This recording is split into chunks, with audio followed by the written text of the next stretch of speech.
Usap-usapan po ngayon sa social media ang nakatakda umanong paggiba sa El Hogar Filipino kapalit ng isang makabagong gusali sa Binondo, Maynila.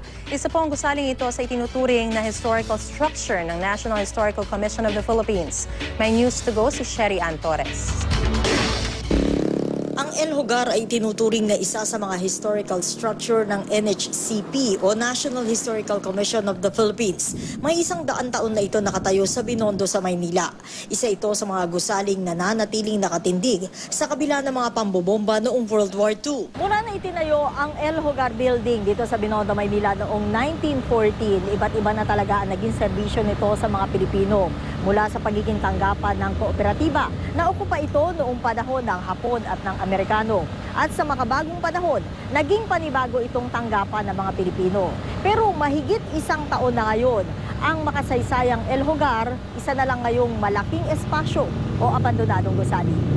Pinagbabawal itong galawin na walang pahintulot base sa Republic Act 10086. Pero usap-usapan ngayon sa social media ang nakatakda umanong paggiba sa El Hogar Filipino kapalit ng isa makabagong gusali. Marami sa kanila tutol dito. Ayon sa Heritage Conservation Society, may ganito ngang bali-balita. Pero wala pa naman daw talaga makapagsabi kung totoo nga ito. Ang tanging meron, kwento ng mga nakatira rito.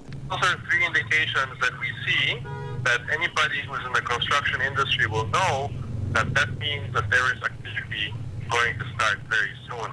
May takip at binakuran na nga ang El Hogar na datnan namin ito. Pero wala kaming narinig na anumang ingay mula sa loob ng gusali. Maging si Aling Rosalina Torres na 1986 pa nagtitinda sa harap nito, wala rin daw napapansin. Walang sinabi. Basta babakuran lang nila. Hindi naman daw gigibain. Wala naman sinabing gigibain. Ang hepe ng Manila City Building Office napasugod daw sa El Hogar noong Huwebes dahil sa ulat sa NHCP nagigibain na ang makasaysayang gusali. Yung owner, wala pa siyang ina-apply. If ever mag-apply siya, we would ask her to submit clearance first from the National Historical Commission of the Philippines, considering the building is considered heritage. Noong Biyernes ng umaga, binalikan ni Legazpi ang El Hogar. Pinatanggal ang takip na yero at pinasok ang loob nito. Pumasok ako sa loob, wala naman ako nakitang construction activity. Ano siya, masukal, magulo yung loob, walang occupants.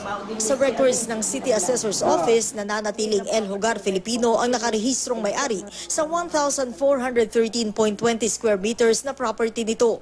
Aktibo ang files ng El Hogar at patuloy daw na nababayaran ang buwis nito ayon sa records.